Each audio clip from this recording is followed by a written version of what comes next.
অবৈধভাবে দেশে প্রবেশ করা বিদেশিদের চিহ্নিত করে তাদের ফেরত পাঠানোর প্রক্রিয়া আরও কঠোর করতে উদ্যোগী হল ওয়েস্ট বেঙ্গল সরকার। রাজ্য জুড়ে হোল্ডিং সেন্টার বা অস্থায়ী আটক কেন্দ্র গড়ে তোলার সিদ্ধান্ত নেওয়া হয়েছে, যেখানে চিহ্নিত অবৈধ বিদেশিদের ডিপোর্টেশন বা দেশে ফেরত পাঠানো পর্যন্ত রাখা হবে। সরকারি সূত্রে জানা গিয়েছে, এই হোল্ডিং সেন্টারগুলিতে মূলত সেই সব ব্যক্তিদের জন্য তৈরি করা হবে যাদের নাগরিকত্ব যাচাইয়ের পর অবৈধ বিদেশি হিসেবে চিহ্নিত করা হয়েছে। বিশেষ করে সীমান্তবর্তী জেলাগুলিতে এই কেন্দ্রগুলি গড়ে তোলার পরিকল্পনা নেওয়া হয়েছে, যাতে প্রশাসনিক তৎপরতা আরও দ্রুত কার্যকর হয়। প্রশাসনের মতে, দীর্ঘদিন ধরে রাজ্যে অবৈধ অনুপ্রবেশ একটি বড় সমস্যা হয়ে দাঁড়িয়েছে। এই পরিস্থিতিতে কেন্দ্রীয় নীতির সঙ্গে সঙ্গতি রেখে রাজ্য সরকার এই পদক্ষেপ গ্রহণ করেছে।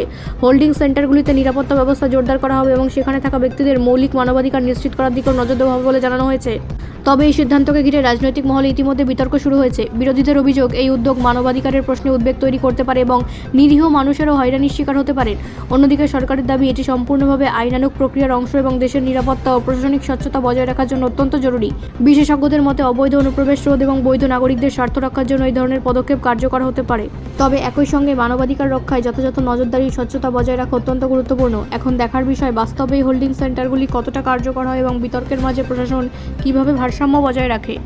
ব্যুরো রিপোর্ট, রাষ্ট্রীয় প্রসার বাংলা।